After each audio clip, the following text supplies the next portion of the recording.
이제 그러면 첫 번째 이야기 들어가도록 하겠습니다. 오늘 뭐 봄비가 내리고 있어서 비와 관련된 첫 번째 이야기 실화 사건 한번 들려드리도록 하겠습니다. 여러분들도 잘 아시다시피 봄비가 오면 땅속에 있던 지렁이들이 위로 올라오잖아요. 얼마 안 된 얘기예요. 지난 3월 뉴욕 옆에 뉴저지라는 곳이 있잖아요. 그곳에서 맙소사 하늘에서 지렁이들이 내렸답니다. 가끔 뭐 정어리가 내린다든가 뭐 이런 얘기 들었는데 또 지렁이는 또 처음이었어요. 그리고 최근이었고요. 그래서 뉴저지 근처의 호보켄 지역의 한 주민이 허드슨강 아시죠? 허드슨강 근처 공원을 이렇게 산책을 하고 있었어요. 아침이었고요. 그런데 이분의 눈에 놀라운 게 발견이 됩니다. 마치 토네이도처럼 벌레들이 소용돌이 쳐서 이렇게 하늘에서 막 내려오는 모습을 본 거죠. 그래서 그것들은 순식간에 인도와 차도를 다 점령해 버렸습니다. 그래서 당연히 이분은 사진을 찍어서 호보켄 시의회에 알렸습니다. 그리고 거기 있는 시의원에 의해서 세상에 알려졌죠. 처음 이것을 찍고 목격하신 분은 본인의 신원을 밝히기는 싫어하셨던 것 같아요. 그래서 이 사건에 대해서 사람들이 이런저런 의견을 내놓았는데 그 중에 제가 생각하기에 가장 설득력이 있었던 주장은 지렁이가 하늘에서 내리기 전날 밤에 매우 큰 비가 내렸고 그로 인해서 하늘로 지렁이들이 휩쓸려 올라갔다가 내려온 게 아니냐 이런 이야기거든요. 그래서 지렁이는 원래 땅 속에 있을 때는 따로따로 이렇게 산대요. 그야말로 이제 개인 플레이를 하는 거죠. 근데 희한하게 땅 위로 올라오면 본인들이 그 피부호흡 때문에 그런지 무엇 때문에 그런지 모르겠어요. 외부의 위험 때문에 그런지 모르겠는데 땅 위로 올라오면 얘네들이 뭉치는 경향이 있다고 그래요. 그래서 그 비가 오고 지렁이들이 밖에 오면서 뭉치면서 이 뭉텅이가 뭐 바람에 쓸려갔든 아니면 다른 요인에 의해서 갔든 하늘로 쭉 올라갔다가 우리의 목격자가 아침 산책을 할 때 그냥 토네이도처럼 쫙 그냥 바닥에 뿌린 거죠. 굉장히 공포스러웠을 것 같아요. 한국에서는 좀 보기 드문 그런 장면인데 외국에서는 가끔 이런 일들이 있었습니다. 그리고 이제 최근의 일이라 여러분들한테 간단하게 첫 번째 이야기로 소개를 해드렸고요. 실화 사건이었습니다.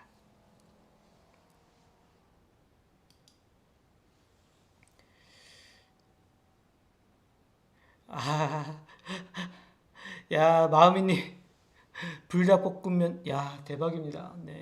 근데 오전부터 드셔도 괜찮은가요? 좀 매운 거 먹으면 속이 조금 힘들어서요. 힐베르토님 오셨네요? 별로 안 늦으셨어요. 죽정님 반갑고요. 그래서 첫 번째 이야기는 간단하게 그냥 실화 사건으로 해봤는데요. 뭐 제가 조사한 바에는 뭐 나오진 않았지만 하늘에서 지렁이 비가 내렸다면 그걸 목격하신 분도 맞지 않았을까 뭐 이런 생각이 드는데 끔찍합니다. 한국에서는 제가 알기로는 없었던 것 같아요. 그죠? 근데 뭐 다른 나라들에서는 가끔 이러저러한 일들이 이렇게 하늘에서 뭐 아까도 말씀드렸지만 정어리라든가 벌레라든가 별 희귀한 것들이 많이 이렇게 내려오는 그런 현상들이 많이 발견되고 있는 것 같습니다. 마음이님 그러네요. 아이고 몰랐어요. 마음이님 그 불닭볶음 제가 웃으면 안 되는데 아 그래도 모든 걸 잊고 마음이님 맛있게 드시기 바랍니다.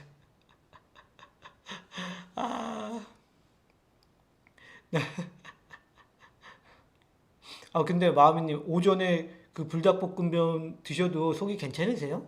그거 매운 거 아닌가요? 좀 매운 거 같아서 무서워서 한 번도 안 먹어봤는데 아 죽정님 저기 자꾸 이렇게 연상시키시면 마음이님이 이 드시기가 조금 힘들 수도 있어요. 네. 희한하게 얘기를 하다 보면 걸리는 이야기들이 있어서 어쨌든 마하미님 덕분에 마하미님은 뭐 괴로울 수도 있겠으나 예, 저는 오늘 즐겁게 라이브를 시작하는 것 같습니다. 네. 그래서 매운 거 잘 드시는 분들 보면 신기하기도 하고 부럽기도 합니다. 네. 그죠, 힐베르토님? 저도 먹어보고 싶더라고요. 근데 무서워요. 네. 저는 이제 밖에서 좀 매운 거 먹어도 속이 쓰리고 그래서 못 먹거든요. 매운 거 좋아하시는군요. 네. 저는 매운 거를 소화를 잘 못 시켜요. 네. 그래서, 먹으면 뭐 이렇게 탁 자극적이니까 이렇게 좋은데, 그 다음에 배가 아프다든가, 몸에 문제가 생기더라고요. 그래서 저는 최대한 안 맵게, 네. 제가 좀 입맛이 그런가 봐요. 네, 그런가 봐요. 진짜 수저 놓으셨어요? 네. 얼른 다른 얘기로 넘어가야 되겠네요. 네. 근데 어찌됐든 부럽습니다. 매운 거 잘 드시는 분들. 한국 음식이 매운 거 많잖아요. 근데 한국인인데 매운 게 안 맞아. 그럼 힘들어요. 네. 힘들어요. 네. 그 짬뽕 같은 것도 좋아하는데 어떤 집은 너무 매워서 맛은 있는데 너무 매워서 힘든 집들이 있거든요. 네. 그래서 네. 한국인으로 살기에 조금 힘든 점이 있습니다. 그렇다고 뭐 체질이 바뀌진 않더라고요. 네. 희한해요. 저희 부모님은 매운 거 잘 드시는데 저만 그래요. 네. 음. 그죠? 저도 뭐 네. 그러니까 제 딴에 그냥 조금 매운 거 이런 거 좋아하는데 제가 맵다 그러는 것도 다른 분들은 별로 안 맵다 그러시더라고요.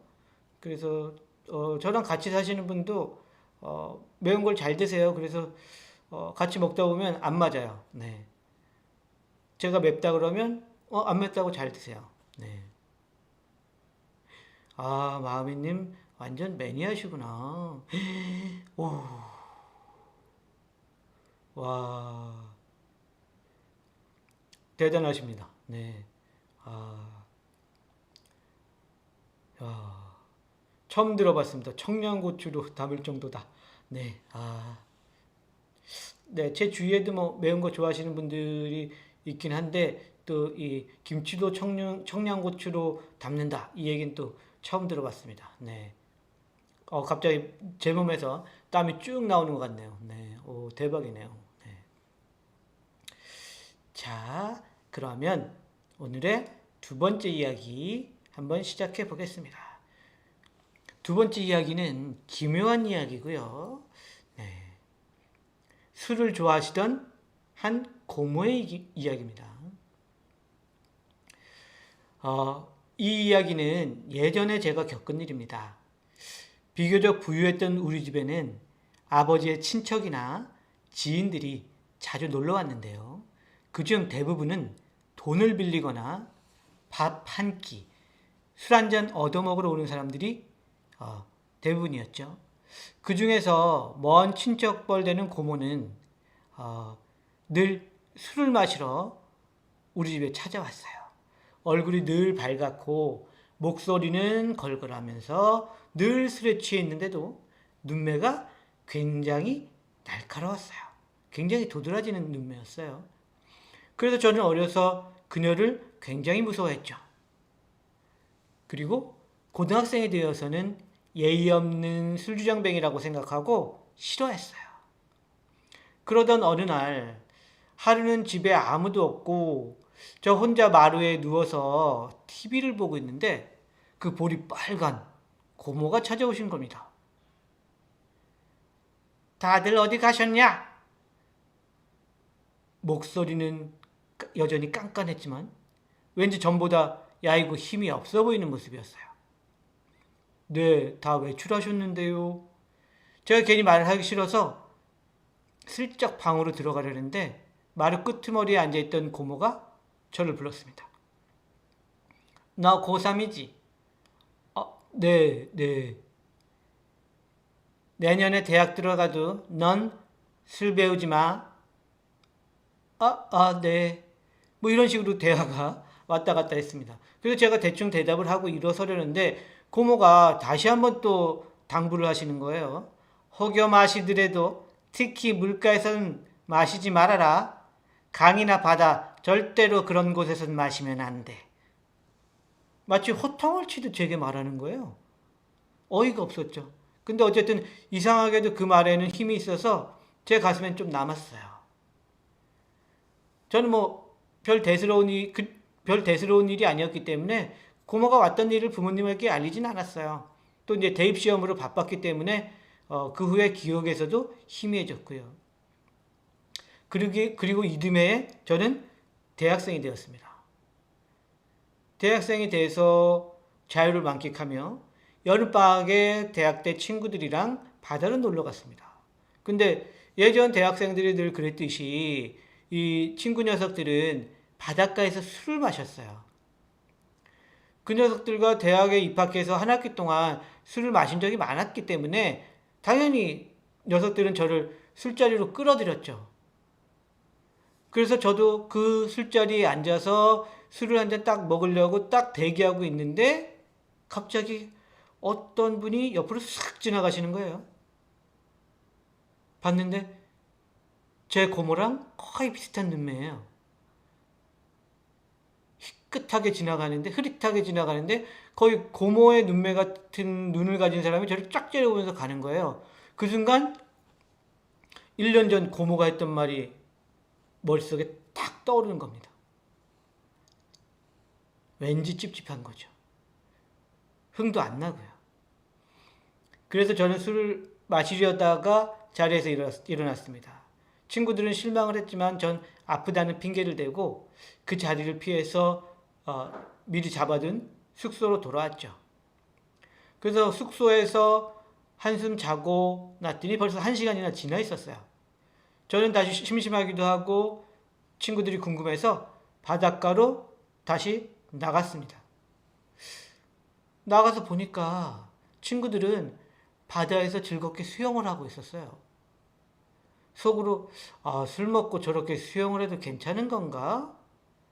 라고 제가 생각하는 순간 갑자기 파도의 방향이 바뀌면서 역류가 제 친구들을 휩쓸었던 겁니다. 소위 말하는 이한류가 왔었던 것 같아요. 그래서 그 파도에 휩쓸려서 이 친구들이 갑자기 사라진 거예요. 저는 놀래서 본능적으로 한 친구라도 구하려고 바다로 뛰어들려고 뛰어갔지만 중간에 동네 주민이 저를 가로막았어요.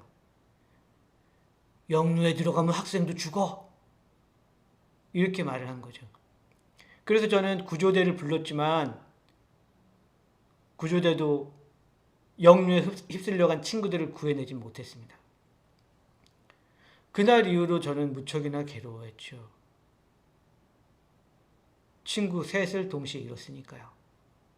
그리고 시간이 꽤 흘러서 몇 년이 지난 다음에 고모가 했던 말이 자꾸 생각나서 시골에 사시는 부모님에게 여쭤본 적이 있었습니다. 전화를 드렸었던 거죠. 그 볼이 빨간 고모는 아직도 집에 오세요? 이렇게 물으니까 전화를 받으신 어머니가 황당하다는 듯이 이렇게 말씀하시는 거예요. 고모 돌아가신 지 벌써 2년이나 되셨어. 그것도 아직도 몰랐어? 2년이요? 작년에도 집에 오셨었는데. 어머님은 저를 저에게 걱정스러운 말투로 이야기를 하셨어요.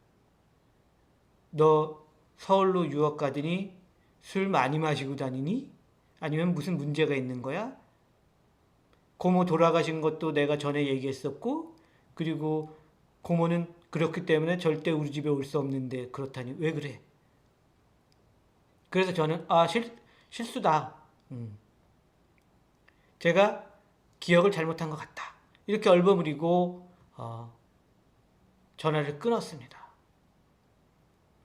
그리고 나서 생각이 잠겼죠.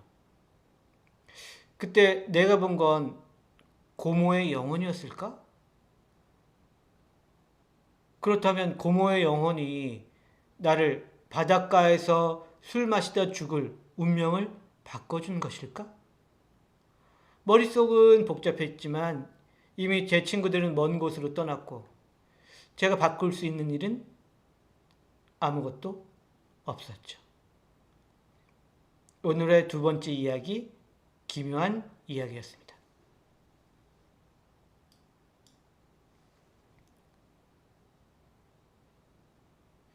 네, 제가 이야기하는 동안에 네,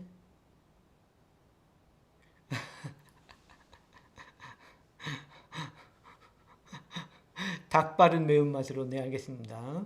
아, 수빈이님 오셨네. 안녕하세요. 반갑습니다.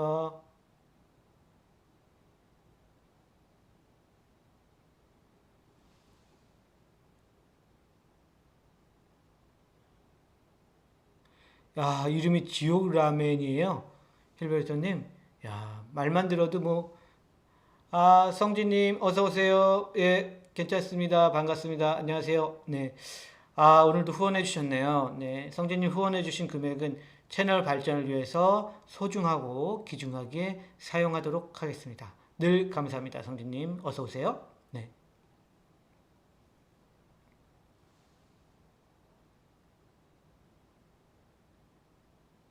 아, 미국에서는, 아, 아, 매운맛 하면 미국에서는 타이 고추군요. 네. 그렇군요. 태국 고추, 뭐, 맵죠? 아, 동남아 쪽 고추는 다 매운 것 같아요. 네.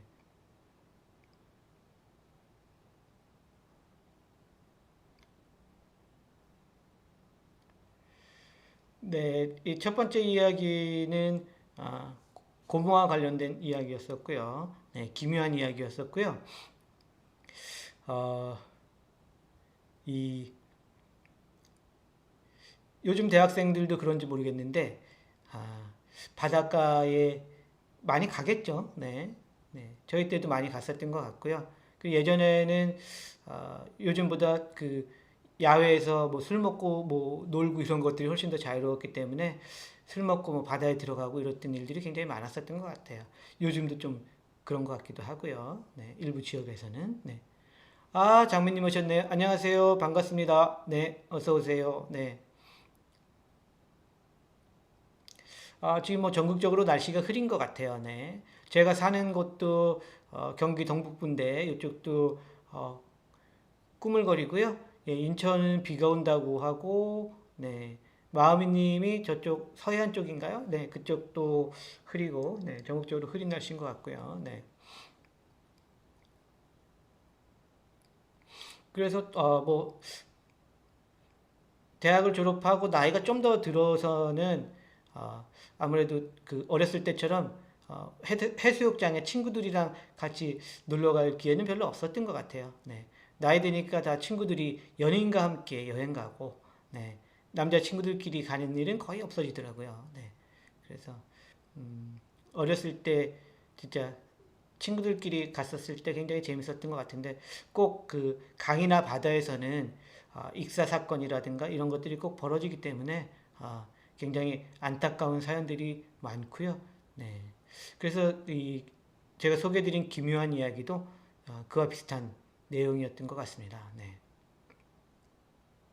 아, 혜인 아빠님 오셨네요. 안녕하세요. 반갑습니다. 네. 잘 오셨어요. 네. 아, 바쁘시군요. 네. 바쁜 건 좋죠. 네.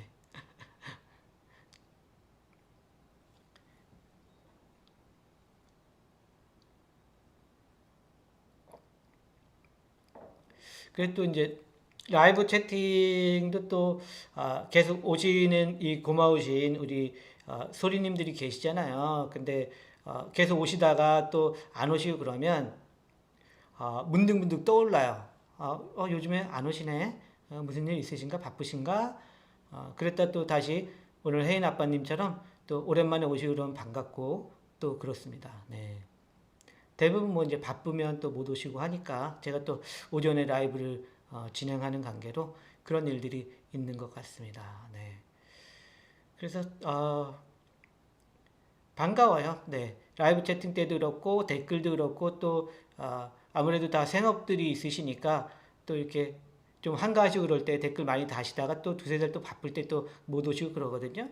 그럼 궁금했다 또 다시 오시면 반갑고 그래서 채널 운영하면서 그런 게 또 재밌고 그런 것 같아요. 네. 자, 서로 인사들 잘 하시고요. 저는 세 번째 이야기 진행하도록 하겠습니다. 예, 세 번째 이야기는 좀 짧은 이야기고요. 그 일종의 뭐 돈벼락을 맞은 사람의 이야기입니다.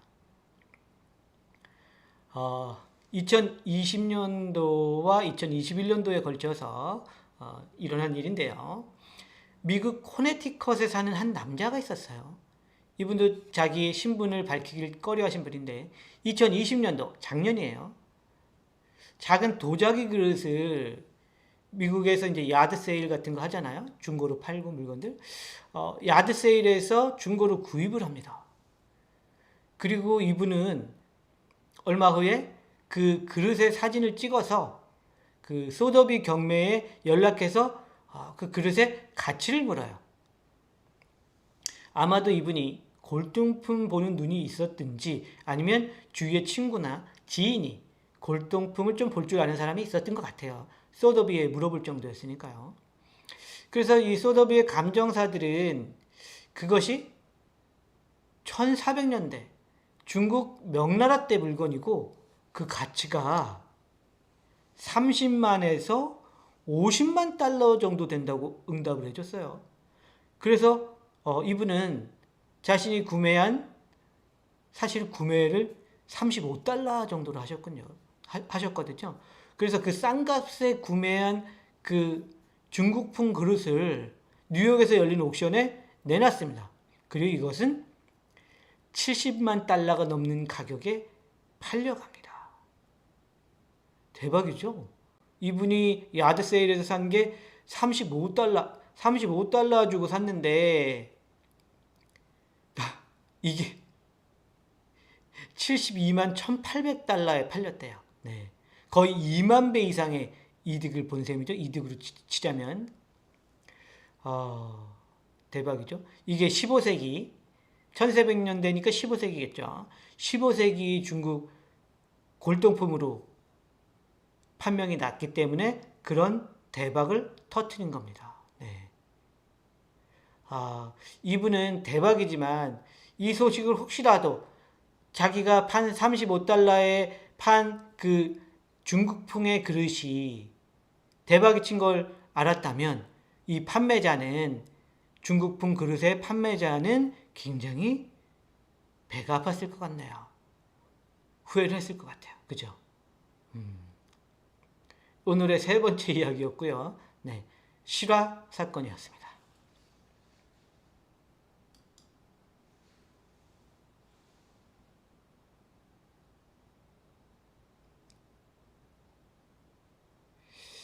네, 제가 이야기하는 동안에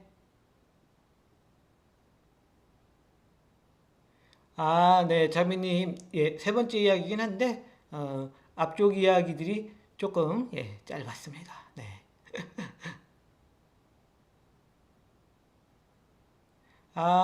제리님, 안녕하세요. 어서 오세요. 반갑습니다. 네.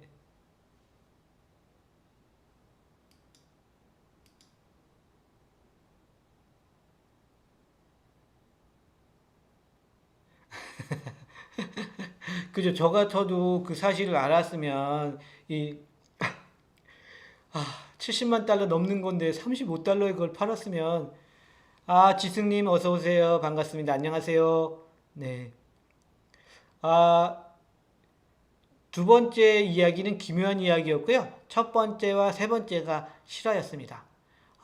지승님 처음 오셨어요? 네. 아유, 잘 오셨어요. 반갑습니다. 네. 장미님 그러시군요. 네. 저도 남자치고는 좀 그런 욕심이 있는데, 뭐, 저랑 같이 사시는 분이 미니멀리즘이신 것 같아요. 그래서 별로 그릇을, 별로 구매를 잘 안 하십니다. 네. 장미님 부럽습니다. 네. 그릇 보면 뿌듯하잖아요. 그죠? 네. 그래서, 저희 부모님 댁에 가면, 본가에 가면 저희 어머니도 그릇을 굉장히 좋아하세요. 그래서 장식장이 있는데 거기에 있는 그릇을 몰래 제가 빼오곤 합니다. 아직도. 이 그릇도 거의 예쁜 그릇들은 예술품처럼 보면 기분이 좋잖아요. 또 그게 장식장에 딱 들어가 있고 하면. 그래서 굉장히 그 예쁜 그릇들은 웬만한 예술품보다 더 아름다움을 풍기는 것 같다라는 생각을 합니다. 네, 알겠습니다. 풍경이 장미님 댁에 그릇 장식장 세 개의 풍경이 쫙 펼쳐집니다. 아이고, 네. 강구님, 감사합니다. 네, 아이고, 네. 감격적이네요. 제 목소리. 제 목소리 좀 허스키하다고 또 이렇게, 뭐, 싫다까지는 아닌데, 허스키하다, 뭐 해서, 이러저러한 이야기들을 많이 하시는데, 듣기 좋다라고 또 말씀해 주시니까 굉장히 감사하고요. 네. 열심히 하겠습니다. 네. 아, 자주 들으시는 분들은 알겠지만 제가 칭찬에 굉장히 약해요. 네. 칭찬해 주시면 에너지가 한 두 배, 세 배씩 쭉쭉쭉쭉 올라갑니다. 네. 지금 굉장히 기분이 좋아졌어요. 그래서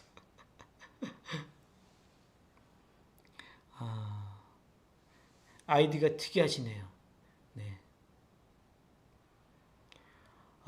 멋있으시다. 네. 영혼의 공명 머릿속에 기억해 두겠습니다. 멋진 말이네요. 네. 아, 시적이네요. 네. 영혼의 공명. 음, 어느 자리에선가 제가 한번 써먹을 것 같아요. 네, 멋있어요. 네. 마음이님 그러세요? 네, 감사합니다. 네. 제가 아무래도, 네, 학생들을 상대로 강의를 한 게 그래도 조금은, 네, 조금은 도움이 되지 않나, 뭐 이런 생각을 하고요.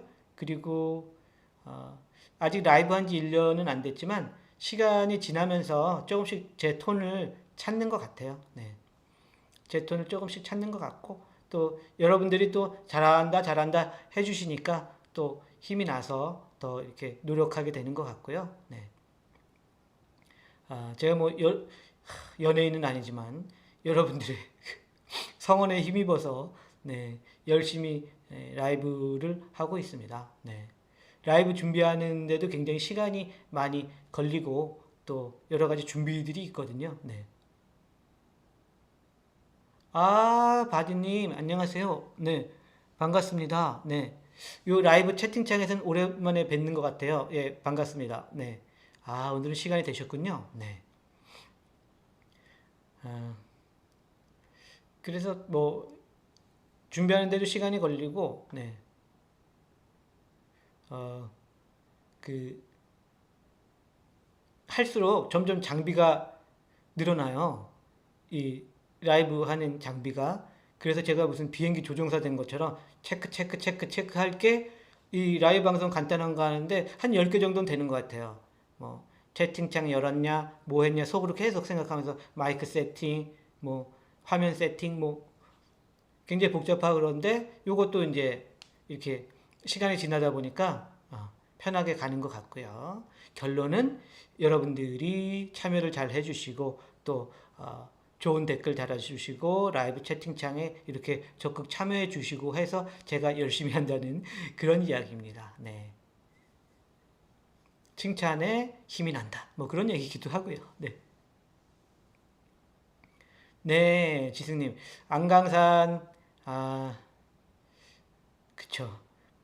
뭐 제가 안강산 캐릭터의 보이스를 담당하고 있기 때문에 네. 어떻게 보면 안강산이 저를 도와주고 있는 거죠. 네. 안강산 캐릭터가 또 그래도 괜찮은 캐릭터이기 때문에 제가 작가가 이제 묻어가는 거예요.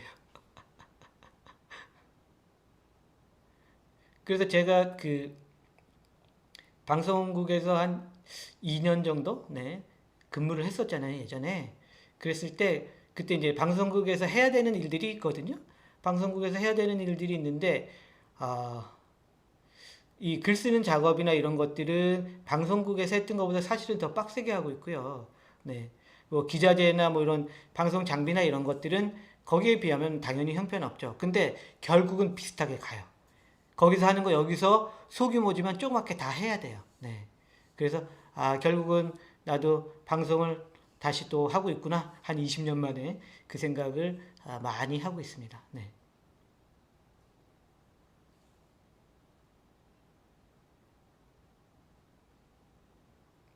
네네. JT님의 에너지나 그 목소리, 그 목소리는 워낙에 뭐 좋아하시는 분들이 많아요. 네.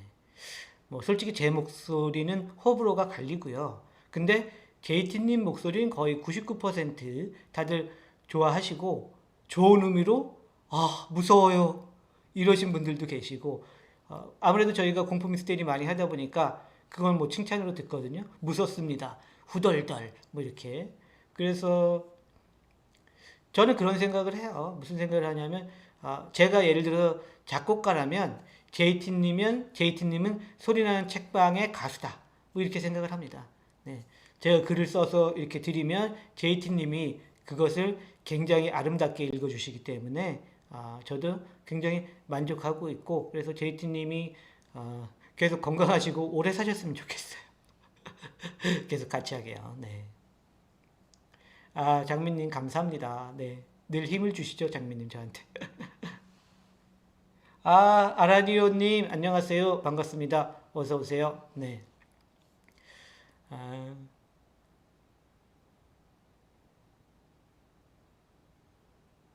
아, 바둑님 감사합니다. 네. 아, 네, 그렇게들 뭐 말씀을 많이 해 주세요. 목소리에 선함이 묻어 있는 것 같다. 뭐 이렇게 말씀해 주시는데 굉장히 감사하죠. 굉장히 감사하고 사실은 글 쓰는 사람들이 좀 까탈스러운 게 있거든요. 좀 까탈스러운 게 있어요. 그래서 저희 어머니가 결혼할 때 저랑 같이 사시는 분한테 얘가 다른 건 괜찮은데 좀 성격이 까다롭다. 그걸 네가 이해해 줘야 된다. 이럴 정도로 그런 부분이 있거든요. 근데 그 까다로운 그런 부분이 글 쓸 때 굉장히 예민해지고 그런데 그 외에는 그래도 그래도 뭐 선하다 뭐 이런 건 아니고 그래도 평범하다 또는 그래도 차분하다 뭐 이런 얘기는 많이 듣는 것 같아요. 이거 제가 칭찬을 들으면 힘이 난다고 말씀을 드려서 그런지 이거 칭찬 릴레이가 계속되는데 굉장히 기분이 좋네요. 네, 감사합니다. 근데 좀 여러분들이 이렇게 뭐 외모도 선하다, 목소리 선한 느낌이다라고 할 때 좀 찔리는 부분들이 굉장히 있어요. 여러분들도 다 그러시겠지만 사람은 이중적인 것들이 있잖아요. 그래서 저도 이렇게 그 화를 낼 때도 있고 뭐 그럴 때도 있잖아요. 그럼 또 불같이 화를 낼 때도 많거든요. 네. 단지 좀 남한테 폐를 착하게까지는 못하더라도 남한테 폐를 안 끼치고 살려고 그 정도인 것 같아요. 네. 폐 끼치는 건 좀 싫어하는 편입니다.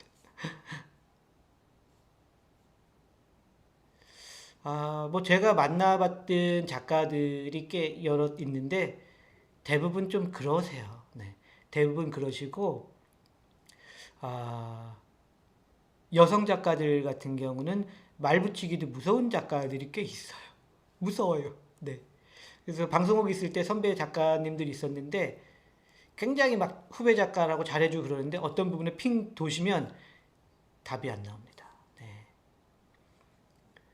그래서 하긴 그 중에서는 제가 그래도 그 작가들 세계에서는 좀 순탄했던 성격을 평범한 성격을 가졌었던 것 같고요.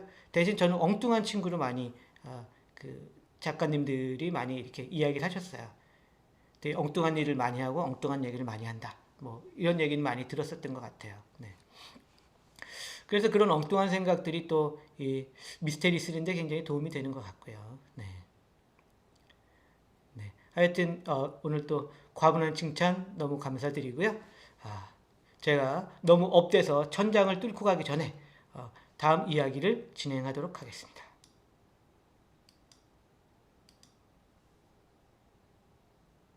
자, 오늘의 네 번째 이야기고요. 이 이야기는 조금 깁니다. 네. 그러면 네 번째 이야기 시작하겠습니다. 어떤 기자가 한 산악인한테 이렇게 묻습니다. 당신은 에베레스트에 왜 그렇게 오르려고 합니까?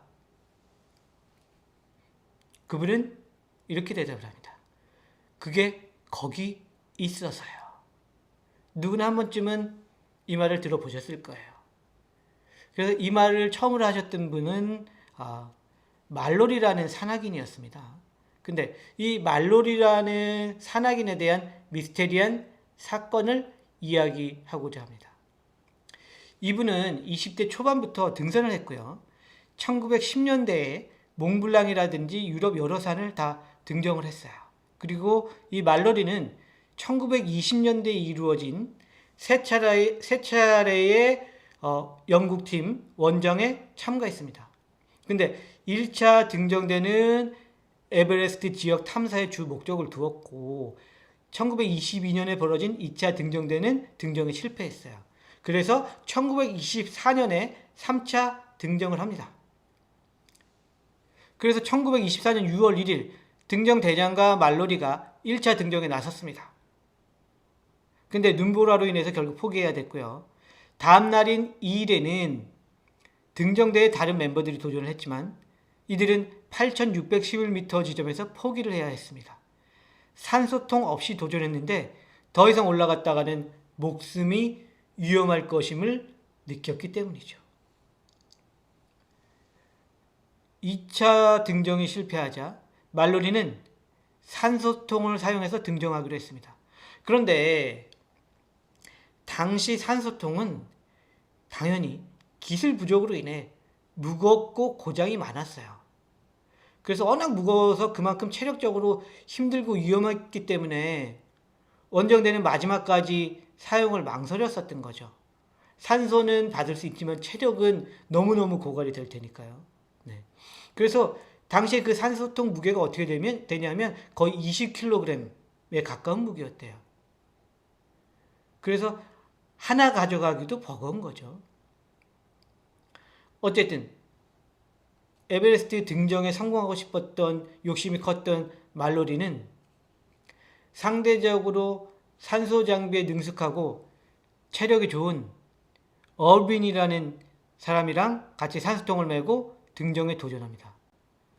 거기에 이들의 산악 멤버이면서 지질학자인 노엘이라는 사람도 같이 가요. 그리고 이제 그 산악 등정을 할 때 도와주는 세르파들이 있잖아요. 이 세르파들이 도우면서 6월 4일 등정에 도전합니다. 그래서 여러 캠프를 각각의 지점에 두면서 차례차례 산을 올라갑니다. 그래서 이들은 캠프마다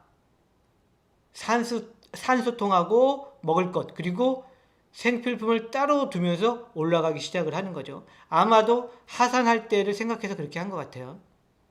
하지만 이제 생필품을 많이 가져갈 수는 없겠죠. 한계가 있으니까. 그래서 6월 6일 날 말로리와 어비는 먼저 캠프 6, 7,900m 지점이에요. 거기까지 올라가면서 거기에 친 천막에서 숨을 돌렸어요. 7,900m 지점에서. 그래서 뒤따라온 지질학자 오델하고 셀파들이 여분의 산소통과 담요, 옷, 먹을 것을 두고 말로리와 어빈 그리고 지질학자 오델만 놔두고 셀파들은 내려갔습니다. 거기서 이제 조금 시간을 보내고 6월 8일 아침 말로리하고 어빈이 정상도전에 나섰고요. 남겨진 지질학자 오델은 캠프 6에서 조금 올라가서 이 둘이 어떻게 하나 이렇게 지켜보고 있었어요. 하지만 기후가 나빠져서 잠깐 물러섰다가 서서히 기후가 나아져서 다시 또 이들은 도전했습니다.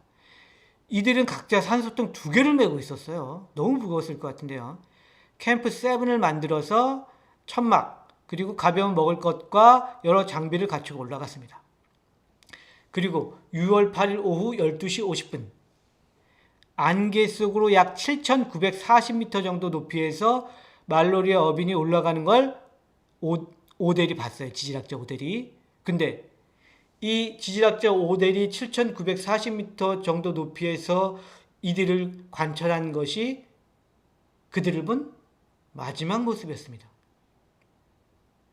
그래서 지질학자 오델은 그때까지도 이 사람들의 운명이 어떻게 될지 몰랐기 때문에 안개 속으로 사라진 이 둘이 그래도 정상에 오를 수 있겠지라고 생각했는데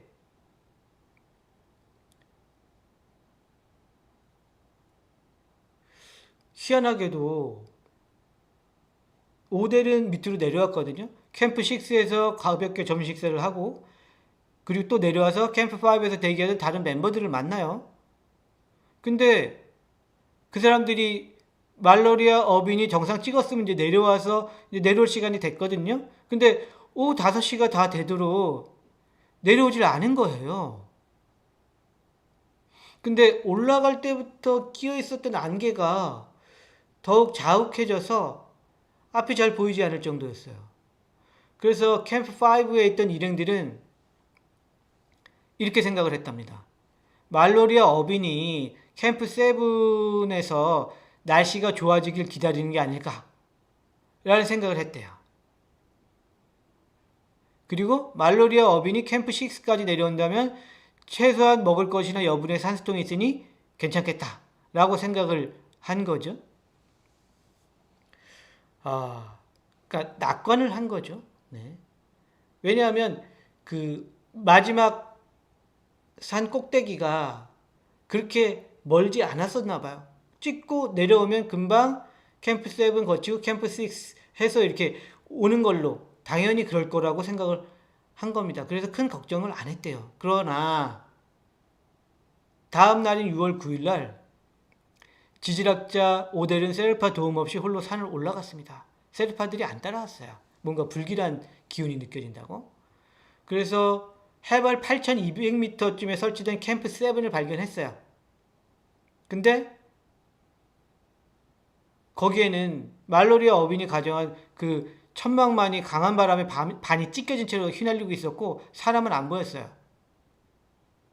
그것이 어빈과 말로리의 마지막 흔적이었습니다. 그 후에 이분들은 이제 실종이 된 거죠. 1933년에 해리스라는 분이 8,250m쯤 올라가서 한 물건을 하나 발견합니다. 그게 뭐냐면 빙벽 장비인 피켈입니다. 이렇게 해서 탁 찍어가지고 빙벽을 이렇게 뾰족한 걸로 찍어가지고 올라가는 그거 있잖아요. 그걸 피켈이라고 하는데 피켈이 하나 꽂혀 있는 걸 발견한 겁니다. 근데 이 피켈은 바로 얼빈의 것이었어요. 말로리아하고 같이 올라갔던. 그래서 이 해리스를 위시로 한 이 등정대도 결국 꼭대기까지는 못 올라갔지만 이들이 발견한 이 피켈 때문에 세계적인 논란이 일어납니다. 과연 이 피켈은 얼빈이 내려오던 길에 쓰던 걸까? 아니면 올라가던 길에 쓰던 것일까라는 논란이 된 거예요. 만약에 산을 정복하고 내려오던 길에 쓰였던 것이라면 최초의 에베레스트 등정에 성공한 사람은 말로리와 얼빈이 되는 거죠. 그런데 이제 그것은 알 수 없기 때문에 굉장히 논란이 됐고요. 네.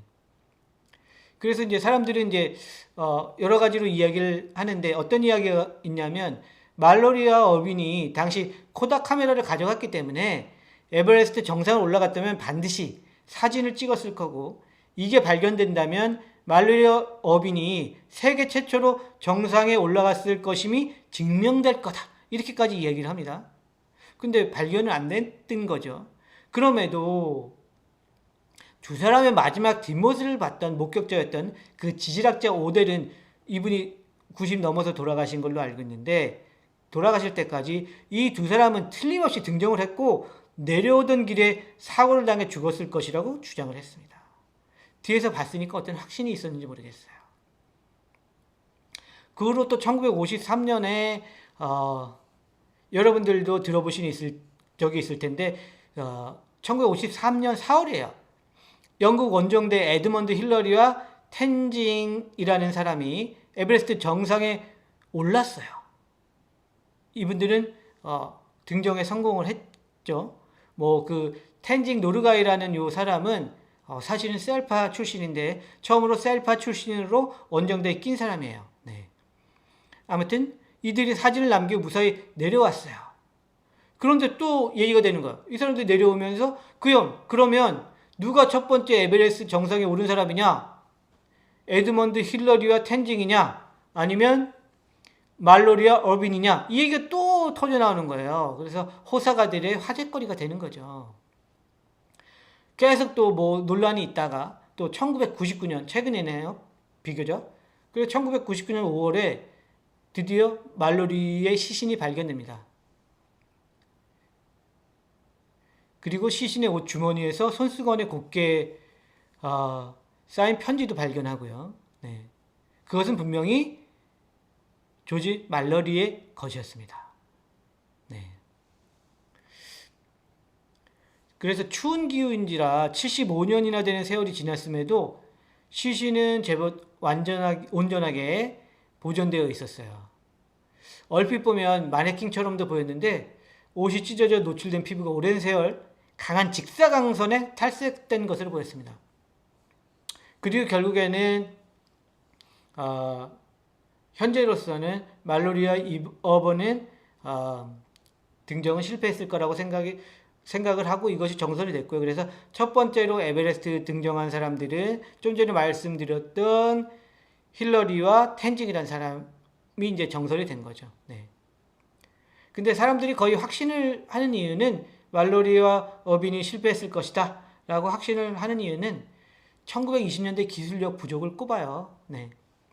옷도 무겁고요. 그리고 등산 장비도 지금은 굉장히 발달해 있는데 뭐 하다못해 이 등산화나 이런 것도 굉장히 열악했을 거잖아요. 지금이랑 비교하면. 그리고 산소통 같은 거 20kg짜리 2개씩 짊어지고 가는데 그게 체력이 안 된다. 네. 굉장히 무겁고 비효율적이었던 거죠. 그리고 그 에베레스트 등정할 때 그 맨 마지막 꼭대기 정상은 이 절벽처럼 되어 있나 봐요. 그래서 힘들었을 것이다 라고 결국은 이야기를 하게 되고 결국에는 이제 그 텐징과 그 누구였죠? 아까 얘기했던 갑자기 생각이 안 나네요.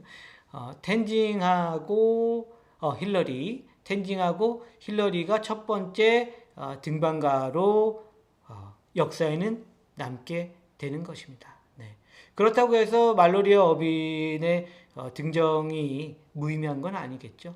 네. 멋진 말도 남겼고요. 산에 왜 오르나요? 거기에 있잖아요. 네. 오늘의 네 번째 이야기였고요. 네. 실화 사건이었습니다.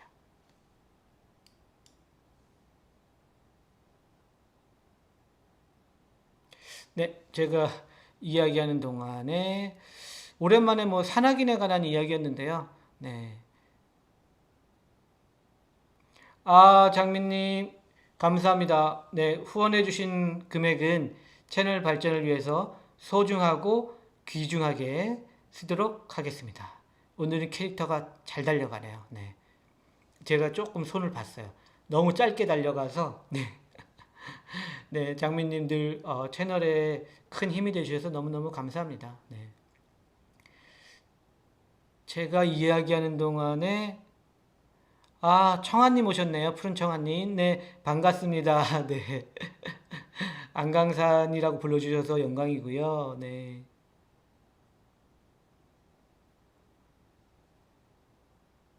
러브 윤짱님이시군요.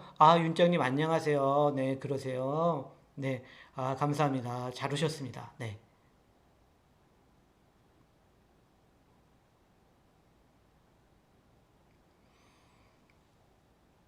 아,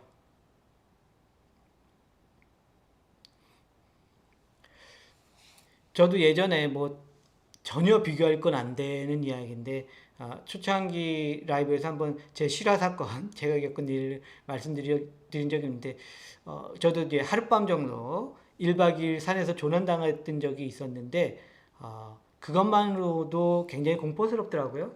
근데 여기는 산소도 부족하고 먹을 것도 부족하고 그리고 굉장한 추위에 거의 뭐 그 당시까지 지구상에서 가장 등반하기 어려웠던 산이라고 생각이 되는 에베레스트 산이었었는데 그 산을 오르면서 얼마나 괴로웠을까. 그리고 또 등반에 실패해서 결국은 죽음을 앞두고 있는 순간들이 있잖아요. 얼마나 괴로우셨을까라는 생각을 합니다. 네. 그래서 이 산악인들 하시는 분들은 거의 목숨 걸고 하시는 것 같아요. 내가 언젠가 이렇게 내가 좋아하는 산을 오르다가 산에 묻힐 수도 있다는 생각은 하시는 것 같아요. 그런 각오가 없다면 그렇게 도전 못할 것 같습니다. 네. 그래서 우리나라 산악인들도 종종 돌아가시는 분들이 있는데 아, 대단하시다라고 생각이 돼요. 네. 그 저는 뭐 산을 그렇게까지 좋아하는 사람은 아니지만 어떤 무언가에 대해서 그렇게 큰 열정을 갖고 자기의 모든 것을 건다는 것은 아름다운 것이 아닌가라는 생각을 많이 하거든요. 네. 그리고 이제 그렇게 산에 등정에 성공하고 그러면 성취감도 크실 거고 사람들한테 주는 메시지도 있고요. 도전 정신이라든가 네. 할 수 있다라는 그런 것들. 그래서 그분들 대단하시다라고 생각이 됩니다. 아, 크리스탈님 안녕하세요. 어서 옵니다. 어서 오세요. 아이고, 네, 감사합니다. 네, 팬이시군요. 네, 너무너무 감사합니다. 네, 오늘 수빈이님 말씀대로 어떻게 이야기하다 보니까 산과 바다 이야기가 다 나왔어요. 네. 그래서 이 설산 같은 경우는 추운 산 같은 경우는 진짜 일반인들은 뭐 꿈도 못 꾸는 얘기죠. 설산을 등반을 한다는 것, 그것도 빙벽을 이야기 속에서 이야기해 드렸지만 피켈로 딱딱 찍어가면서 네, 실방을 네, 일주일에 한 번 정도 네, 진행하고 있습니다. 네. 보통 금요일 날 오전에 진행하고요. 금요일 날 제가 일이 있는 경우는 토요일에 또 이제 진행을 하고 있습니다. 네. 정기적으로 하는 시간은 금요일이고요. 네. 그날이 힘들 때는 토요일 날 주로 진행을 하고 있습니다. 잘 오셨어요, 크리스탈님. 감사합니다.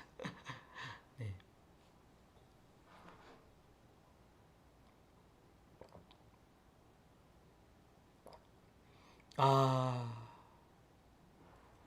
아, 갑자기 그 적막함이라는 단어가 확 찔르고 들어오네요. 네.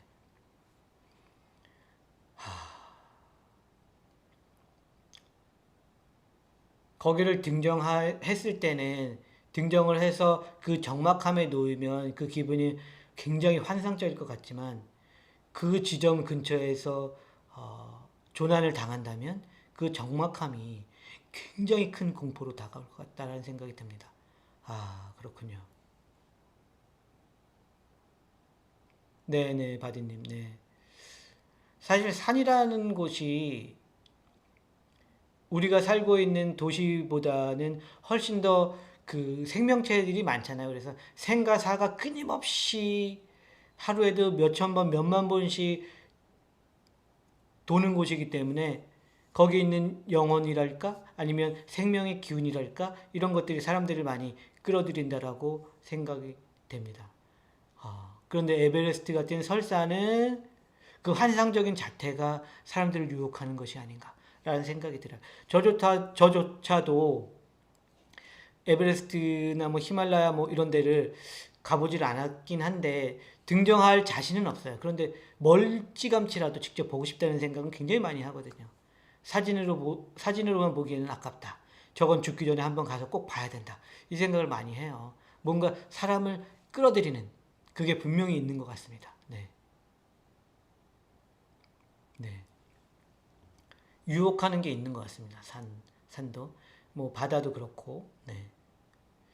저도 이제 산 바다 좋아하는데요. 특히 바다를 조금 더 좋아하는데, 어, 저는 11월에 바다를 좋아해요. 11월에 동해 바다를 좋아하는데, 11월에 동해 바다는 운이 좋을 때, 어떨 때 가면 바다 빛깔이 회색이에요. 흐린 날. 바다 빛깔이 회색으로 휘몰아치면, 아, 마치 세계의 끝을, 세상의 끝을 보는 것 같은 기분이 듭니다. 네. 술 생각이 절로 나죠. 그래서 11월에 동해 바다 좋아하고요. 네. 산은 높이 올라가는 건 자신이 없기 때문에 네, 주로 뭐 근처에 있는 산을 많이 갑니다. 서울 시내에 있는 산이라든가 뭐 양평에 있는 산이라든가 이런 데 많이 가는 편이에요. 네네, 마음님 맞습니다. 사람은 적막감, 특히 홀로 적막감을 느낄 때 공포를 느끼는 것 같아요. 본능인 것 같습니다. 아, 성진님 그러시군요. 네, 알겠습니다. 네, 녹방 들어주시면 대단히 감사하겠고요. 오늘도 후원도 해주시고 채팅 참여해 주셔서 너무너무 감사해요. 네, 네, 성진님도 즐거운 하루 되시고요. 아, 심자님 감사합니다. 네, 목소리가 너무 좋으세요. 네, 오늘 제가 개탄 날이네요. 오늘 칭찬을 너무 많이 받아서 너무너무 기분이 좋습니다. 네.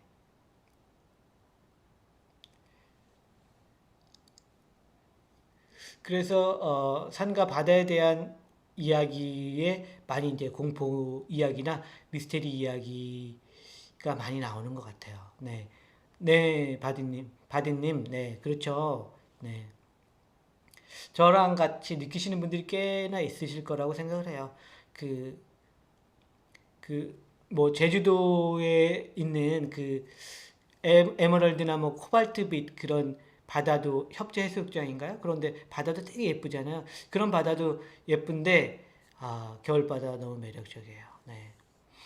저는 개인적으로 겨울 바다를 이렇게 보고 있으면 어떤 느낌이 드냐면 왠지 실현을 당한 어떤 긴 머리 여인이 그 바닷가를 거닐고 있는 이런 느낌이 절로 나요. 바닷가가 비어 있어도. 네.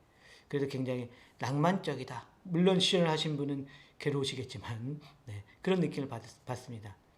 네, 바디님. 전 그런 사람입니다. 저 가보진 못했는데, 눈 쌓인 소백산, 힐베르톤의 눈 쌓인 소백산 그 사진 많이 이렇게 다니잖아요. 너무 멋있더라고요. 네. 아, 네네네. 그 정도는 저도 가볼 수 있지 않을까 생각합니다. 네. 저도 한번 그 내년쯤에 한번 트라이를 해볼까라는 생각에 슬쩍 스치는데요. 네. 이렇게 놓고 또 뭐 이렇게 장비만 또 사드리고 또 한 번 가고 또 안 갈 것 같기도 한데요. 하여튼 사진에서 봐도 눈 쌓인 소백산 뭐 이런데 너무너무 멋있더라고요. 네. 네, 산 좋아하시는 분들은 굉장히 많은 것 같습니다. 바다도 마찬가지지만요. 제 주위에 친구들, 산 좋아하는 친구들 굉장히 많아요.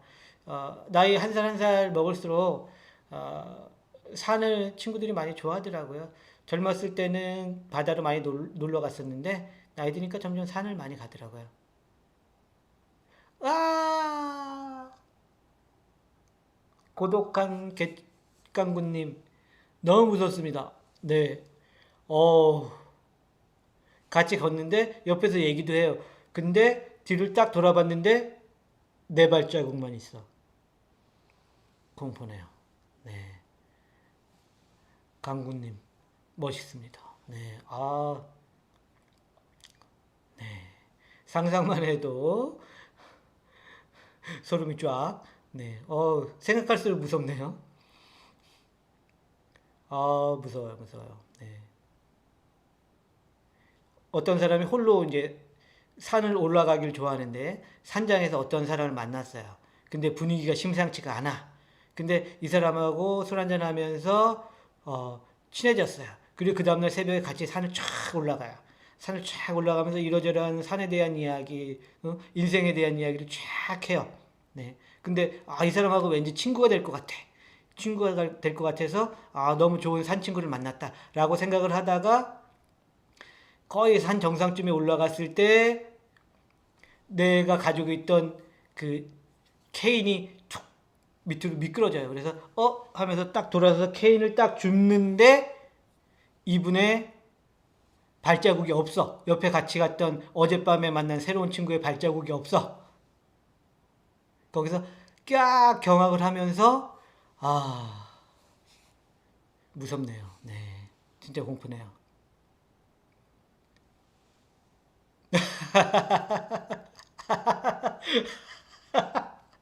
와, 공포를 바로 바드님이 아, 코믹으로 바로 공중부양. 네, 힐베르토님 소백산 땡기네요. 네. 아, 무섭다. 강구님, 그 한 장면이 굉장히 무섭습니다. 네. 그렇죠. 선녀를 만날 수도 있죠. 특히 남자분들은 선녀를 조심해야 됩니다.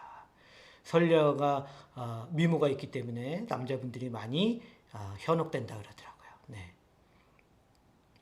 아, 소련 책방 이 우리 소리님들이 굉장히 이 공포나 미스테리 또 추리 쪽에 대해서 책을 많이 읽으신 분들이 대부분이시더라고요. 네.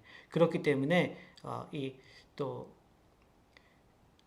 라이브 진행하다 보면 이렇게 또 굉장히 무서운 얘기를 툭 간단해도 무서운 이야기 한 컷 요걸 쭉 던지시는 분들이 있어요. 또 그 재미가 또 좋아요. 오늘은 강구님이 또 하나 던져주셔서 너무너무 재밌었고요. 네.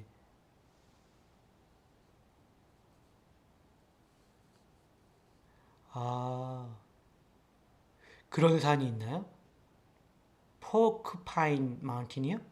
아, 어느 지역에 있는 건가요, 힐베르토님? 네. 아, 그쪽도 처음 들어봤어요. 포크파인인가요? 네. 포크파인 마운틴? 네. 그렇군요. 네, 승자님 그러세요? 아, 감사합니다. 네. 네, 동우님, 네.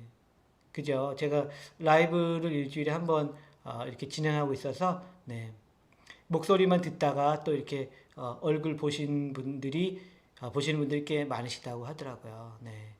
그래서 또 제 목소리랑 얼굴이랑 또 매치가 안 된다고 하시는 분들도 계시고요.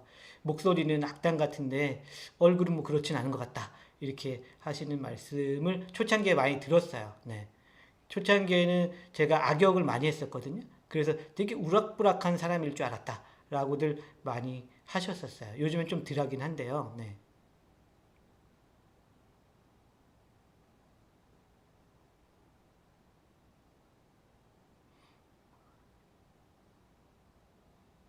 아, 형제님 오셨군요. 네, 잘 오셨어요. 아, 소리난 책방 중독되셨어요? 네. 네, 늘 댓글 많이 남겨주시고 너무너무 감사합니다. 네.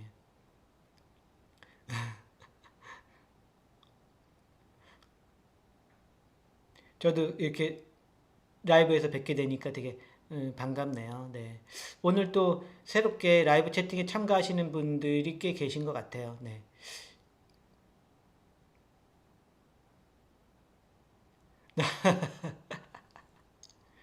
역시 힐베르토님 닿습니다. 네. 선녀를 도시로 데리고 와서 취직을 시킨다. 그러면 뭐를 이 사람을 시켜야 될까요?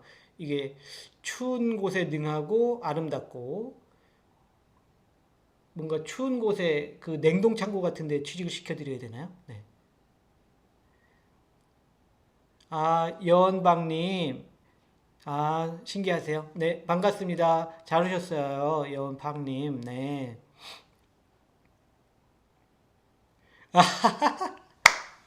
아, 오늘 왜 이렇게 재밌어요? 네. 오늘 라이브 너무 재밌네. 강구님. 설녀는 미국으로 이민 가서 이미 엘사가 됐습니다. 아, 너무 웃긴다. 너무 재밌어요. 네. 아, BGH님. 설녀니까 설계사. 와. 제가 여러분들 센스를 못 따라가겠습니다. 아, 힐베르토님이 좀 전에 말씀하신 데가 에팔라치아 산맥은 제가 들어봤거든요. 네. 아, 인디언 보호구역이구나. 아, 거기 너무 가보고 싶다. 아, 너무 가보고 싶다. 아, 거기 가게 되면 제가 사진 꼭 찍어서 아, 꼭 여러분들한테 보여드리겠습니다. 예. 아, 에팔레치아 산맥이 있는 데군요. 네.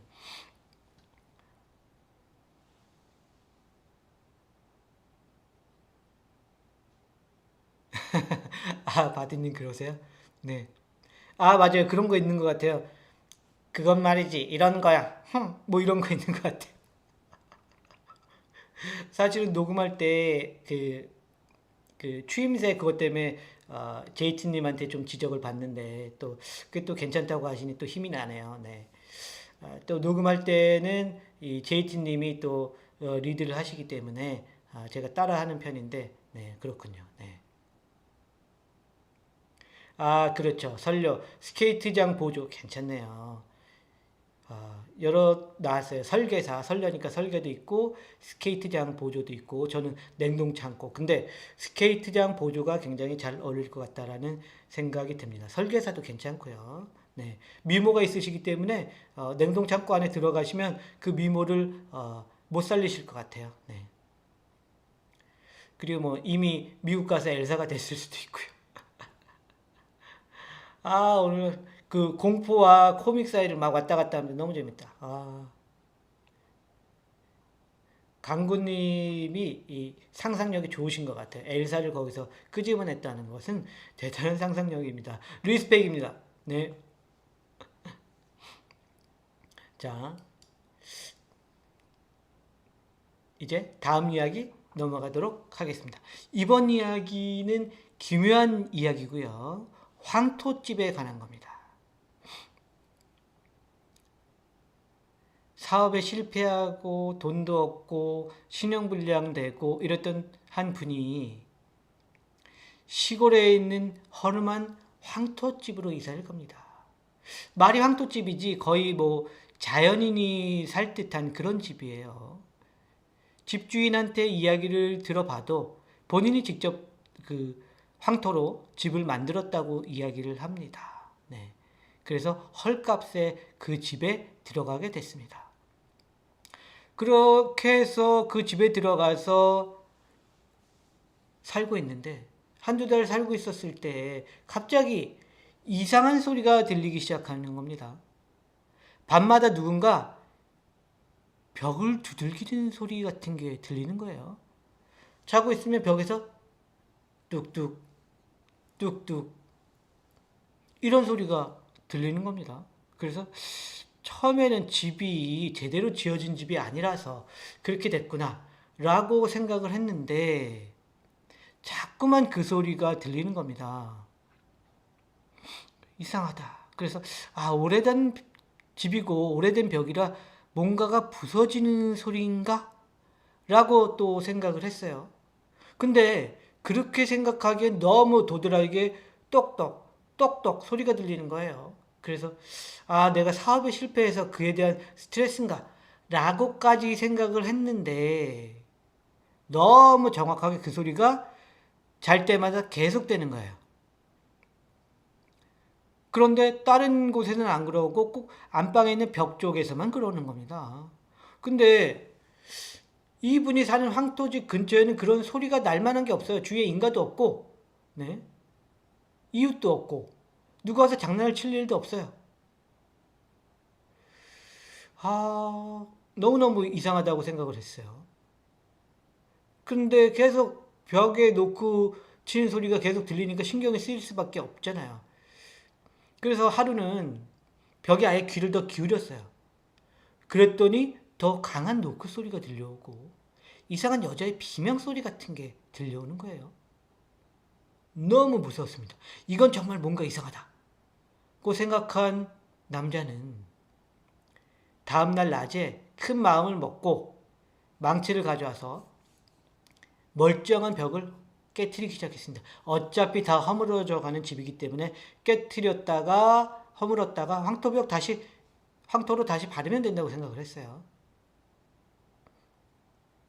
그런데 그렇게 벽을 깨트린 지 얼마 되지 않아서 이 남자는 소스라치게 놀라고 맙니다. 그 벽 안에 사람의 손 하나가 들어있었던 거죠. 그래서 이 남자는 부들부들 떨리는 손으로 경찰에 전화를 했습니다. 신고를 한 거죠. 그래서 경찰은 그곳에 와서 거의 썩어가는 손을 가지고 부검을 한다고 돌아갔고 그 후에 놀라운 소식을 전해왔습니다. 그 손이 어떤 젊은 여자의 것이라는 거였어요. 그래서 이상한 거예요. 이전에 살았던 사람은 중년에서 노년으로 가는 나이였는데 그 나이 든 사람이 살던 집에 왜 젊은 여자의 손이 그것도 벽 속에 있느냐. 아무리 생각해도 이상한 일이었어요. 그래서 이 남자는 분명히 이 집에 살던 그 나이 든 남자와 관련이 있을 거라고 생각하고 경찰에 다시 한번 또 신고를 합니다. 여기 살던 남자가 수상합니다. 물론 익명의 제보자인 척 그렇게 경찰에 신고를 했습니다. 큰 기대는 안 했어요. 혹시나 몰라서 그렇게 제보를 했기 때문이죠. 네. 확신은 없었기 때문에 익명으로 제보를 한 거고요. 근데 용케도 경찰이 수사를 했고 전에 살던 남자를 살인범으로 잡아들이게 됩니다. 그 여자는 알고 보니 그 집에 살던 남자가 우연히 만났던 사람인데 갈등이 있어 죽이고 홀로 황토집을 지으면서 그 사체들의 부분을 황토벽에 숨긴 것 같다고 했습니다. 그래서 그렇기 때문에 경찰은 이 남자의 집으로 와 양해를 얻고 안방의 모든 벽을 허물어뜨리고 조사를 했어요. 그리고 나니까 망자의 시신 부분들이 여기저기서 다 나온 겁니다. 결국 여기 살던 남자는 일정한 보상을 받긴 했지만 그 집에 살 용기는 없었어요. 그래서 다른 지역으로 이사를 가게 됐는데 계속 그 노크 소리가 귀에 맴도는 겁니다. 정말 그 죽은 여자가 원혼이 나에게 노크를 한 걸까? 한을 풀어달라고. 아니면 나만의 착각이 우연히 이 사건을 풀게 된 걸까? 계속 그 생각을 하면서 그 집에서 몇 달간 들었던 그 노크 소리를 계속 떠올리게 되었습니다. 오늘의 5번째 이야기였고요. 기묘한 이야기였습니다.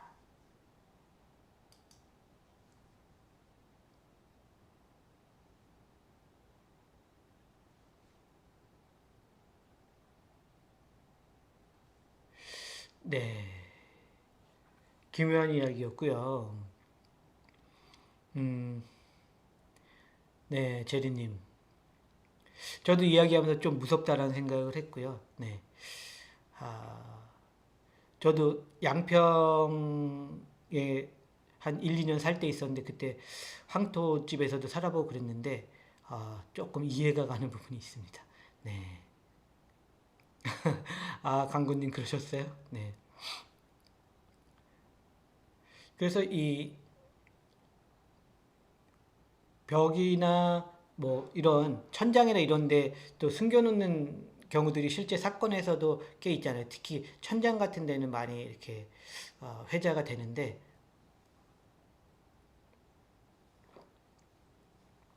사람을 숨기기 위해서 일부러 그 전 집주인이 황토집을 지은 게 아닌가라는 생각이 듭니다. 네. 사실은 우리가 몰라서 그렇지 미해결 사건들이 생각보다 많은 걸로 알고 있어요. 네. 한국 포함해서요. 네. 그래서 뭐 이런 쪽으로 생각을 해보면 그 실종되신 분들의 굉장히 많은 분들이 이런 미해결 사건 속에 사건 카테고리에 들어있지 않나 이런 생각을 합니다. 물론 이 이야기는 기묘한 이야기였고요. 네. 네, 여원님도 예, 소름 끼친다고 이렇게 말씀을 해주시네요.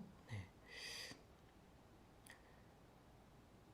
그래서 저는 이야기 준비할 때는 바다에서 일어난 그 친구들과의 그 이야기가 더 조금 무섭지 않나 생각을 했었는데 막상 여러분들한테 소개를 해드리면서 느낀 것은 2번째 이야기가 더 무섭네 이 생각을 하면서 제가 여러분들한테 이야기를 들려드렸습니다. 네. 그래서 실제로 뭐 이런 일들이 있는지는 모르겠지만 이와 비슷한 일들을 겪으면 굉장히 힘들죠. 그래서 그 산 등산 같은 거 하다가 낙엽에 쌓여 있는 사체를 발견하고 이러신 분들 거의 뭐 까무러칠 때 놀라시더라고요. 네. 아, 강구님 감사합니다. 일주일에 한 번 정도는 진행하니까요. 네, 시간 나실 때 또 참여해 주시면 너무너무 감사할 것 같습니다. 네. 오늘은 저도 굉장히 재밌게 진행하는 편이에요. 오늘은 날도 흐리고 그래서 그런지 소리님들이 굉장히 센스 있는 댓글과 또 참여를 해주시는 것 같아요. 네. 아, 강구님 그러시군요. 네. 저도 알고리즘에 감사드려야 되겠네요. 오늘 강구님을 알게 돼서. 네, 그렇군요. 네, 감사합니다. 아유, 바디님 감사합니다. 좋아요 눌러주시면 너무 감사하죠. 네.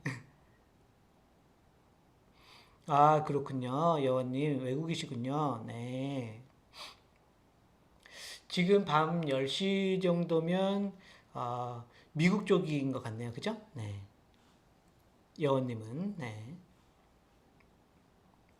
자, 커피 조금 마시고요. 네.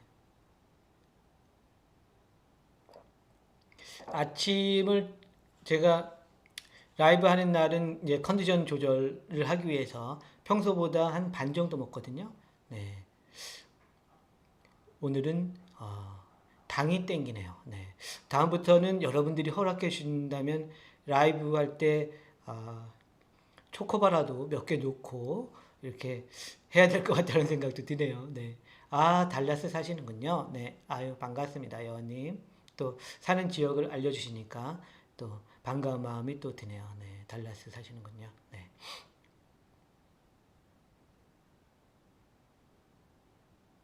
아, 강구님. 저도 강구님 팬 될 것 같아요. 너무 말씀이 혹시 시 쓰는 분이신가? 라는 생각이 들 정도로, 네, 말씀이 너무 멋집니다. 네. 그렇죠. 인연은 우연이지만 유지하는 건 노력이죠. 네. 멋진 말씀 감사합니다. 아, 데이비님, 어서 오세요. 아, 배경 좋아요? 네, 감사합니다. 네. 네, 먹어도 되겠네요. 바디님, 네. 제가 이렇게 조금씩, 뭐, 과자도 한 3개 먹고 그러거든요. 네. 네, 장미님. 소책방이 나날이 글로벌하게 쭉쭉 나가고 있어요. 그래서, 보면 다국적이에요. 네. 심지어는 제가 안 가본 나라들에서도 들어주시고요. 어, 우리 교포님들도 계시고 또 한글을 배우시려고 하시는 분들도 계신 것 같아요. 보니까. 그래서 나라의 범위가 네, 굉장히 넓어지고 있습니다. 그래서 저도 굉장히 기쁘고요. 또 여러분들이 또 이렇게 응원해 주시고 그렇기 때문에 나날이 커져가는 것 같고요. 멀리 가는 것 같아요. 네. 아, 장미님 감사합니다. 네. 장미님 또 이렇게 애써주시고 또 마치 장미님은 본인 채널처럼 이렇게 사랑해 주셔서 제가 너무너무 감사해요. 네. 다른 분들도 뭐 표현은 각기 다르지만 제가 소리나는 책방 운영한 지 2년 조금 됐는데요. 2년 남짓 운영하면서 느낀 게 세상에는 역시 이 선한 마음을 가지신 분들이 굉장히 많고 내가 또 하는 만큼 지지해 주시는 분들이 대부분이구나 하면서 세상의 밝은 면을 굉장히 많이 봤어요. 그래서 저한테 이 책방 운영하면서 정신적으로 굉장히 많이 힐링이 됐어요. 어떤 확신 같은 걸 가지게 됐거든요. 내가 열심히 하고 또 소통하고 그러면 많은 분들이 좋아해 주시고 응원해 주시는구나. 난 열심히 하면 되겠구나. 이런 거 굉장히 많이 느껴요. 확신이 들게 됐어요. 제가 다른 일들을 하면서 살아왔지만 이렇게 많은 분들을 접하면서 살진 못했잖아요. 이제 작은 소그룹 이런 식이었었는데 뭐 학원을 운영을 해도 영어학원 운영했었잖아요, 제가. 학원 운영해도 뭐 학생들 많아야 뭐 100명 요 정도인데 지금은 뭐 저희가 몇만 명씩 계시니까 이 많은 수의 독자님들을 보면서 굉장히 느끼는 바가 큽니다. 네. 다 여러분들 때문에 잘 되고 있고요. 저도 성장하고 있고 해서 너무 기분이 좋게 운영을 하고 있습니다. 네. 네, 여원빵님 꼭 오세요. 금요일마다. 감사합니다. 네. 네, 장미님 잘 알죠. 너무너무 애청자시죠. 네. 네, 수빈님도 그러시고요. 아, 바디님 그러세요? 네. 그래서 저도 굉장히 힐링이 많이 돼요. 라이브 채팅도 그렇고, 제가 글 올리면, 이렇게 소리님들 들어오셔서 이렇게 다시거든요, 댓글을. 다시면, 사람마다 특징이 있긴 한데, 이렇게 뿜뿜뿜뿜 응원해 주시는 분들 계시고, 또 그, 제가 쓴 글에 대해서 굉장히 진지하게 생각해 주시는 분들도 계시고, 그래서 굉장히 재밌어요. 재밌고 또 서로 또 소통도 많이 하시고 그래서 진정한 SNS를 지금 내가 하고 있는 게 아닌가.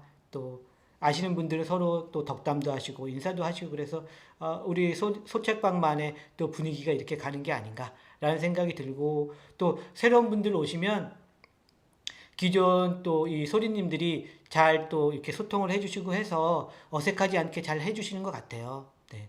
그래서 굉장히 커뮤니티가 잘 가고 있다라는 생각이 들고 해서 앞으로 더 잘해야 되겠다, 열심히 해야 되겠다라는 생각 굉장히 많이 합니다. 아, 마음이님 그러세요? 네, 너무너무 감사합니다. 네, 더 노력해야죠. 네. 지금 뭐 저한테는 많은 인원수지만 3만이 근데 이제 뭐 앞으로 또 10만도 가야 되고 또 60일지 모르겠으나 100만도 가야 되기 때문에 앞으로 더 노력해야 될 거라는 생각을 많이 합니다. 네. 네, 데이비님, 너무 감사해요. 네. 사실은 가끔 뭐, 이 채널 운영하는 사람으로서 숙명이죠. 네. 악플은 있습니다. 네. 악플도 있고, 뭐, 좀 이렇게 언짢은 이야기도 듣기도 하고 그런데 그럴 때마다 생각을 합니다. 무슨 생각을 하냐면 그분들보다 10배, 100배, 1000배 정도 되는 저를 지지해 주시는 분들이 있다라는 걸 생각을 하면서 이제 툭 털어내죠. 그리고 그분들도 뭐 오죽하면 그러시겠어요. 삶이 힘드시다 보니까 또 푸셔야 되니까 오죽하면 그러겠느냐 하면서 이제 풀고 있고요. 초창기 때는 조금 솔직히 말씀드리면 좀 어, 그 악플이나 이런 것들 때문에 조금 힘든 것까지는 아니지만 좀 화가 난 적도 있었어요. 근데 지금은 웃고 넘깁니다. 네. 저도 단련이 됐나 봐요. 그래서 상처는 거의 이제 안 받는 편이고요. 이분이 살기 힘드셔서 이렇구나. 그렇지. 인생사 살기 힘들지. 그러니까 여기다 이렇게 화풀이라도 하셔야지. 뭐 이런 식으로 해서 넘어가요. 오죽하면 그러시겠냐. 이렇게 생각하면서요. 네. 네, 강구님 힐링 캠프 같은 느낌이 있어요. 네. 저도 힐링이 되니까요. 힐링이 돼요. 네. 그래서 한 주 금요일 날은 저한테 어떤 의미냐면 목요일까지 제가 빡세게 글을 쓰거든요. 그리고 금요일 날 라이브 하면서 좀 풀어요. 제가 보통 이제 금토일은 글을 안 쓰고 좀 쉬기 때문에 그래서 이제부터 글 안 쓰는 시간이다. 휴식이야. 하면서 이제 라이브 시작하면서 이제 쭉 가거든요. 그래서 저한테도 힐링입니다. 네.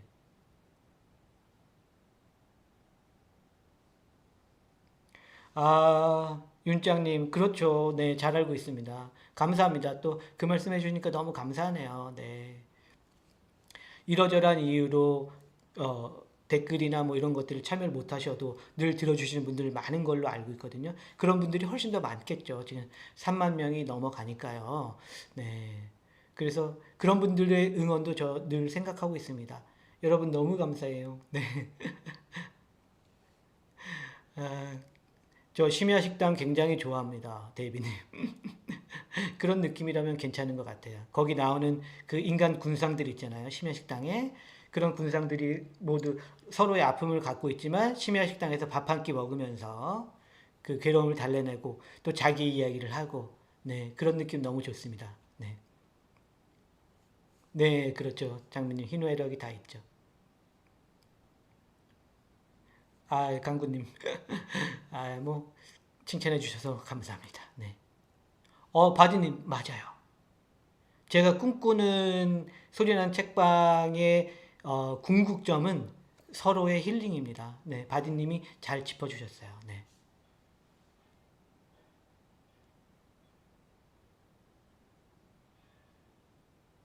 네네, 마음이님, 네네, 네, 그런 느낌으로, 네, 감사합니다. 네, 그런 느낌으로 생각하고 있어요. 네.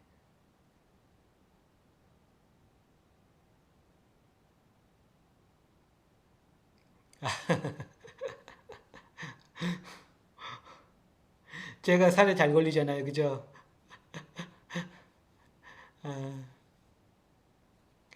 수빈님, 네, 감사합니다. 제 시간에 올리려고 굉장히 노력하는 편이에요. 또 그거 알아주시니 감사하고요. 그러면 되는군요, 핑크리스님. 네. 저도 물살에 잘 걸려서, 네. 이렇게 이야기하다 보니 시간이 많이 갔는데요. 또 아쉬운 대로 하나만 더 이야기하고 오늘 이야기를 마무리하도록 하겠습니다. 짧은 걸로 간만에 unusual death, 기묘한 죽음에 대해서 말씀드리도록 하겠습니다. 거의 옛날이에요. 서기 882년에 일어난 죽음인데요. 네. 그 왕인데 프랑스가 생기기 전인 것 같아요. 그죠? 서프랑크의 왕 루이 3세가 있었어요. 근데 이 사람이 18살의 나이로 죽게 되거든요. 근데 이 사람이 어떻게 죽냐면 되게 기묘해요. 그 상황은 정확히 모르겠으나 말을 타고 한 어린 여자를 쫓다가 이 여자가 도망을 치면서 그녀가 자신의 아버지 집으로 들어갑니다. 그렇게 하자 그걸 계속 따라가다가 그만 문틀 상단에 머리를 부딪혀서 두개골 골절로 죽습니다. 굉장히 어이없죠. 왕인데 어린 여자를 쫓아가다가 문틀 상단에 머리를 꽝 하고 부딪혀서 아마도 그냥 이건 제 추측인데요. 말 타고 계속 달려가지 않았나 싶은 생각이 들어요. 두개골이 골절된 정도로 이렇게 완전히 박살이 나서 죽을 정도면 박살이라는 표현이 무섭긴 한데요. 그러니까 처음부터 왜 그 힘없는 사람을 쫓았을까요? 답답하더라고요. 네. 매우 짧은 어이없는 죽음, 기묘한 죽음이었습니다. 오늘의 마지막